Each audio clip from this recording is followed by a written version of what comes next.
Magandang araw po sa ating mga kababayan. Ito po ang inyong Registered Migration Agent Attorney Renante P. Sulit with MARA registration number 1382407.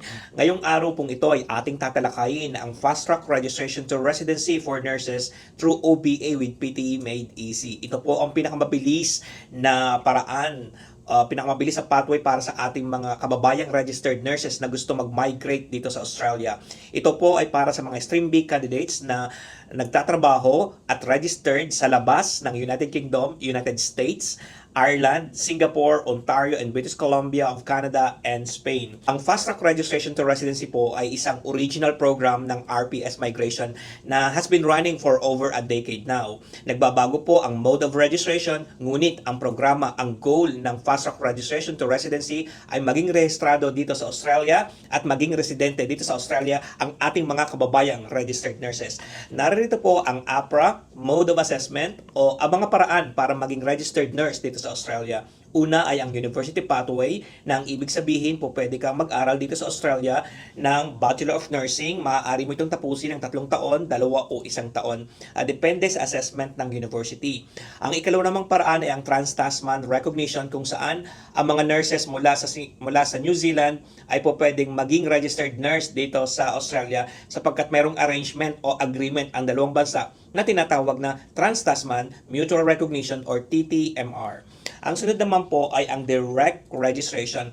Ito po ay para sa mga Stream A candidates. Ang ibig sabihin nito, ang kanilang mga tinapos ay katulad ng level dito sa Australia. Ang mga nurses na original na nagtapos sa United Kingdom, Ireland at United States of America ayon sa APRA ang kwalipikado para sa direct registration sa paraang ito. At ang pinakamabilis para sa mga kababayan nating registered nurses ay ang tinatawag nating outcomes-based assessment na ating tatalakayin ngayong araw na ito. Ito ang pinakabago, pinakamabilis na paraan para maging registered nurse dito sa Australia at ito ay isinusulong ng RPS Migration sapagkat bukod sa RPS Migration meron tayong sariling training center, ang Australian Certified Trainers na kilalang kilala dito sa Australia sa pagkakaroon ng 100% passing rate noong nakaraang taon sa Setyembre sapagkat ang lahat ng mga kumuha ng OSCE ay nakapasa. Ang outcomes-based assessment ang pinakabago na paraan na upang maging registered nurse dito sa Australia. Ito ay para sa mga Stream B candidates. Sino-sino nga ba ang tinatawag ng mga Stream B candidates? Ito ay mga registered nurse na mayroong relevant qualification. Ang ibig sabihin nito ay sila ay mayroong bachelor degree mula sa Pilipinas at sila ay rehistrado mula sa Pilipinas. At ayon sa APRA, ang ilan sa mga bansa na nangunguna para sa Stream B stream, no? Sa Stream B pathway o na mayroong relevant qualification ay mga bansang India, ang Pilipinas at ang Nepal. Now, naririto ang flowchart, no? Kung inyong titingnan ng ating YouTube channel ay makikita nyo doon ang flowchart kung paano natin ito ginagawa. Una ay ipapa-assess natin ang inyong qualification sa APRA na tinatawag na self-check. Magkakaroon kayo ng orientation at pagkatapos noon makaka-receive kayo ng decision letter na nagsasabi na kayo ay maaari nang kumuha ng 2 examination na kinabibilangan ng NCLEX at ng OSCE. Ang NCLEX ang siyang theoretical part of the examination, samantalang ang OSCE ang siya namang clinical part of the examination at ating ipaliliwanag yan dito sa ating presentation na ito. At pag nakapasa kayo sa 2 examination na ito, kasama ang ilang mandatory standards, kabilang na ang English Proficiency Test, International Criminal History Check, Professional Indemnity Insurance, Residency of Practice at Continuing Professional Development, kayo ay magiging registered nurse na dito sa Australia. Napakabilis, hindi po ba? Ang unang bahagi, ang pagkakaroon ng decision letter ay 7 to 14 days lamang, samantalang ang NCLEX at ang OSCE ay depende kung gaano kabilis maipasa ito ng mga candidates. Okay. Now, pag-usapan natin po ang outcomes-based assessment. Ang lahat ng mga candidates na mayroong relevant qualification ay papasok dito sa outcomes-based assessment. Maliban lamang kung sila ay bahagi noong pagbabago sa darating na Abril.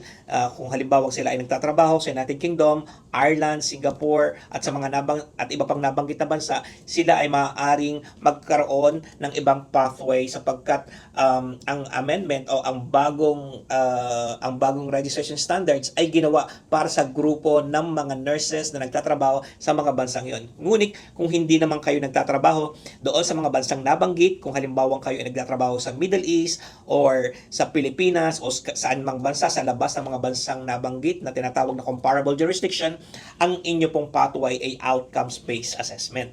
Ito po ay unang inilabas noong March 2020 sapagkat nagkaroon ng transition ang assessment dito sa Australia from bridging course na naging outcomes-based assessment. Now, pag-usapan natin ang theoretical part of the examination. Ang NCLEX, ang siyang tinatawag na theoretical part of the examination, ito ang unang bahagi. Kaya naman sa mga kababayan natin na mayroong NCLEX US, maaari nilang gamitin ito kung ito ay valid pa in the last 10 years. Kung wala pa naman, maaari silang kumuha ng APRA NCLEX.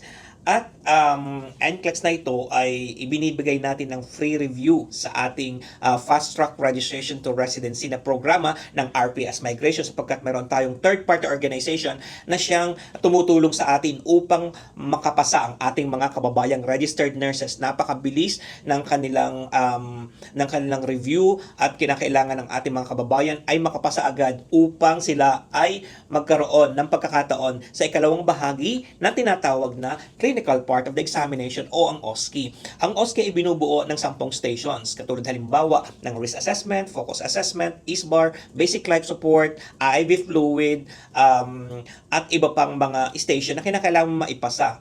Ito ay 10 station na kinakailangan mong makomplete sa loob ng 10 minuto at kinakailangan mo na magkaroon ka ng 7 out of 10 upang ikaw ay maging registered nurse dito sa Australia. Huwag kayong mag-alala sapagkat ang Australian Certified Trainers ay ginawa para sa masusi at mabisa na pagre-review o training ng ating mga kababayang registered nurses. Sa katunayan, hindi lamang mga kababayang registered nurses ang nag-enroll sa Australian Certified Trainers. Ganun din ang ating mga kababayan mula sa India, Nepal, Thailand, China, and Sri Lanka, Colombia. Ganun. Napakarami sapagkat kilalang kilala na ang Australian Certified Trainers sa pagkakaroon ng comprehensive and the most intensive. Mapapansin niyo sila ay nagsisimula sa online preliminaries kung saan meron kang dedicated coach, ihahanda ka online pa lang para pa nagkaroon ka ng face-to-face dito sa Melbourne ay talagang handang-handa ka para sa training, sa hands-on, 14 days non-stop, kung saan magkakaroon ka ng battery test at mock test.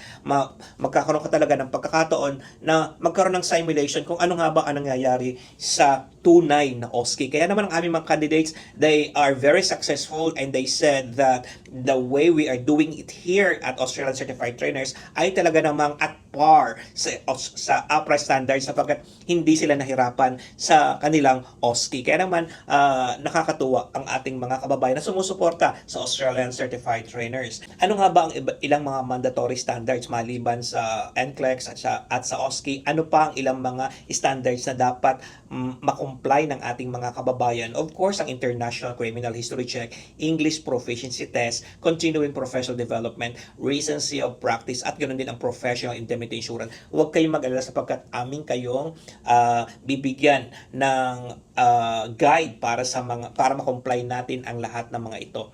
So, dito pumapasok ang Fast Track Registration to Residency Program sapagkat ninanais ko na hindi lamang maging registered nurse kayo dito sa Australia, kundi maging immigrant. Bakit? Sapagkat ang programang ito has been running for over a decade now. Ginawa ko ang programang ito sapagkat noong panahong una 2017, nahihirapan ang ating mga kababayang registered nurses na makakuha ng trabaho. Hindi dahil lamang sa kulang ang mga employer, kundi ganun din ang kanilang mga skill set. So kaya naman, kung halimbawa hindi kayo makakuha ng trabaho o sponsor dito sa Australia, ang kasagutan dyan ay maging residente. You'll be one of us. Ikaw, bilang residente ay may karapatang magtrabaho kahit saan sapagkat hindi ka nangangailangan ng anumang sponsor. So, iyon ang goals ng ating programa. Kaya naman ang dami-dami, napakarami ng ating mga registered nurses na nag-avail at sumasailalim dito sa Fast Track Registration sapagkat ang RPS Migration ay one-stop shop. Mayroon akong migration firm, mayroon akong training center na Australian Certified Trainers at mag-guide namin kayo from the get-go, from step 1 to the last step. Lalabas kayo sa programang ito bilang immigrant. Kaya naman kung kayo ay sumusubaybay sa aming mga pages na RPS Migration Services, RPS Migration Australia, ganun din sa ating YouTube channel, makikita nyo doon ang mga successful immigrants. Hindi lamang mga registered nurses, kung hindi, ganun din ang pagiging successful immigrants. Kapag ikaw ay naging registered nurse dito sa Australia, ito ang magbibigay sa'yo ng mga opportunities. Halimbawa, ito ang magbubukas ng mga posibilidad ng working visa sa RPS Migration. Hindi po kami nagre-recruit ng mga nurses sa trabaho sapagkat hindi naman kami recruitment agency. Kami ay immigration firm na tumutulong sa ating mga kababayan upang maging immigrant. Kung kayo ay maging registered nurse at nakakuha kayo ng trabaho at nangangailangan kayo ng assistance sa visa, pwede po namin kayong tulungan. So, yun ang unang oportunidad. Ang ikalawa, ito ang magbubukas sa inyo upang maging residente. Sapagkat dito sa Australia, hindi ka magiging residente or immigrant hanggat hindi ka nagiging registered nurse. Kaya naman, sa ating mga kababayan, talaga namang magagawa ng RPS Migration sa tulong ng Australian Certified Trainers. Hindi po ba? At ilan pa ay ang traineeship visa kung kayo ay kulang sa mga training, no? Kulang kayo sa mga experience. Ang ating mga kababayan ay magiging kwalipikado sa working visa kung kayo ay mayroong at least 1 year of experience at kayo ay registered nurse, meron kayong employer at meron kayong approved nomination. At kung kayo naman ay sa 186 visa na employer sponsored, ito ay permanent, you must have at least 3 years of experience. Kayo dapat ay registered nurse, meron kayong employer na mag-i-sponsor sa inyo at kung nangangailangan kayo ng visa assistance, naririto ang RPS Migration. At para naman po sa Skilled Migration Visa na tinatawag na GSM, General Skilled Migration, iba't iba po ang numbers. Naririto ang mga numero 189-190-489. Ngunit kayo ay aming tutulungan upang maunawaan ang mga numero ito. Sa makatuwid ang skilled migration ay points tested visa. Ang inyo pong mga attributes ay mayroong kaukulang puntos. Halimbawa po ang inyong edad, ang inyong English proficiency, ang inyong education qualifications. Ang lahat ng ito ay ating magkakaroon ng total na dapat maabot ninyo ang 65. Tutulungan namin kayo maabot ang mas mataas na puntos upang kayo ay ma-invite para sa visa na ito sapagkat may ilang bahagi ang pag-a-apply ng visa ito. Unang-una, dapat kayo maging registered nurse. Ang ikalawa, skills assessment. Ang ikatlo ay expression of interest kung saan kayo ay bibigyan ng pagkakataon na ma-invite base sa inyong puntos na nakalap, no? At pagkatapos, kung halimbawa kayo ay ma-invite na para mag-lodge ng visa, atin pong ila-lodge ng inyong skilled migration visa at magiging immigrant na po kayo, no? Atin pong sisiguruhin na ang lahat ng mga criteria ay ating nakamit upang hindi magkaroon ng visa refusal. At diyan nyo po maasahan ang RPS Migration. Inyo rin po mapapansin ang cost and charges ay ating inilathala sa ating YouTube channel at upang maunawaan po ang cost and charges ay inyo pong iisipin na ang mga cost and charges na ito na government fees ay dapat bayaran sa government and third-party organization dito sa Australia. Amin po kayong i-guide kung paano ninyo ito babayaran, no? Hindi po ito pupunta, no, sa RPS Migration sapagkat ito po ay mga testing fees, no? At po pwede rin po nitong bayaran on schedule. Hindi nyo po kinakailangan na magkaroon ng ganitong kahalaga agad upang magsimula. Iyon ang kalimitang misconception ng ating mga kababayan. Minsan tinitingnan agad nila yung total at mag-iipon. Hindi po ganon. Kinakailangan pay as you go. Tinutulungan ko po ang ating mga kababayan na mag-invest sa kanilang sarili dito sa Australia sapagkat kung kayo ay maging immigrant dito sa Australia, mababago na ang inyong buhay, magkakaroon kayo ng pagkakataon na maging isa sa amin dito sa Australia.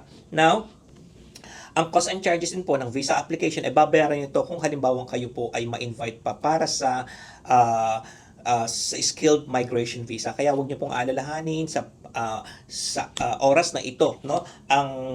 Ang total, kundi on schedule naman po ito babayaran, progressive kung ano po ang inyong mas mabilis, kung kayo po ay may budget, kinakailangan magsimula kayo, no? You should start somewhere, no, in order to change your life.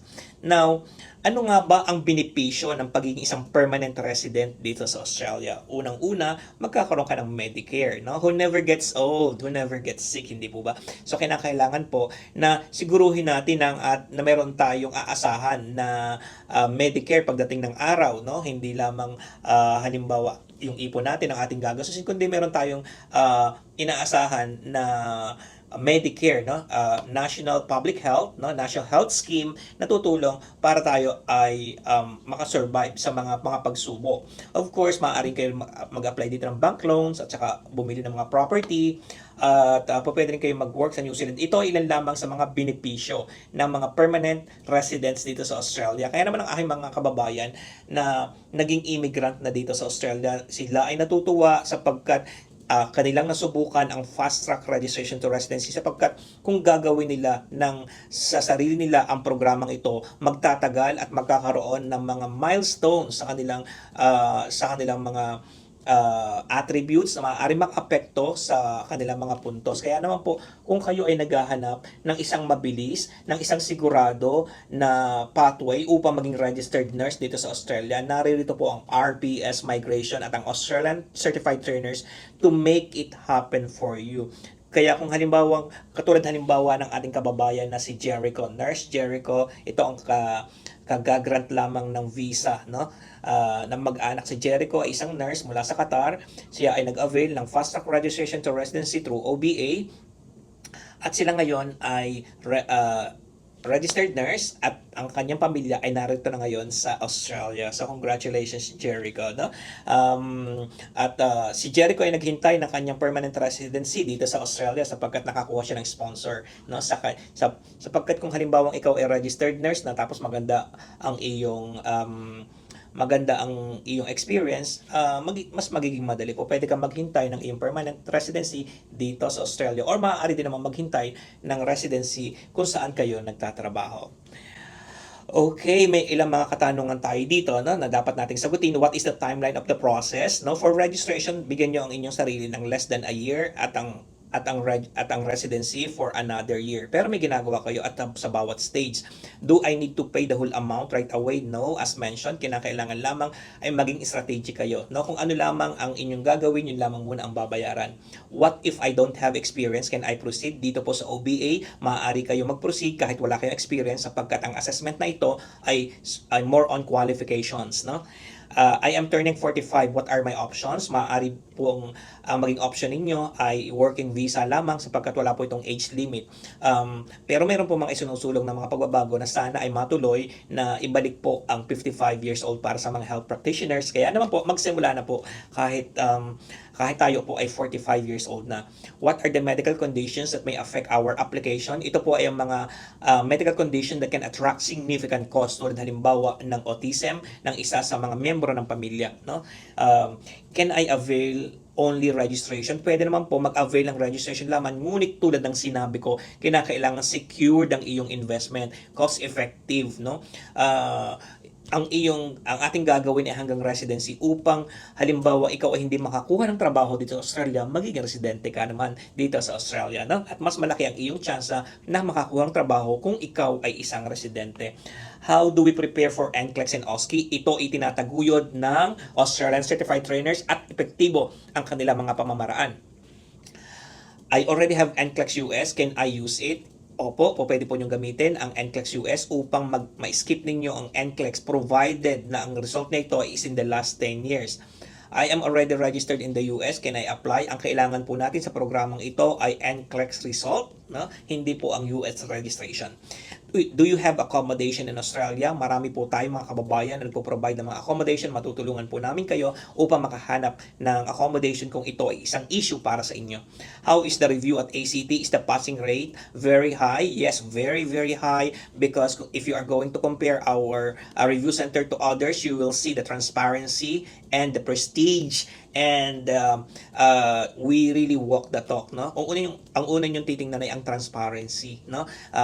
Tunay ba ang sinasabi, no? So iyon ang napakaganda sa Australian Certified Trainers, sapagkat iyon ang nagse-separate sa kanila sa ibang review center. Pag sinabi namin there is always a nurse on the floor, habang nagte-training there is always a nurse on the floor.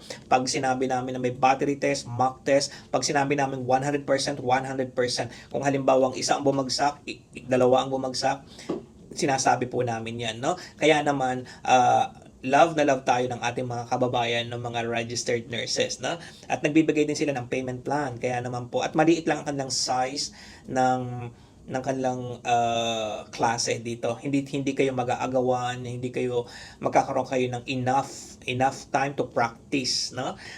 Kaya naman yung 14 days, no? It's a non-stop. Meron pa kayong libreng biscuits, may libre pa kayong coffee. So ilan sa mga maaasahan ninyo sa Australian Certified Trainers, lalong-lalo na ang emotional support. What if I cannot find a job? Can you help me? Tulad po ng sinabi ko, hindi po tayo recruitment agency. At any rate, maaari po namin i-connect sa mga networks.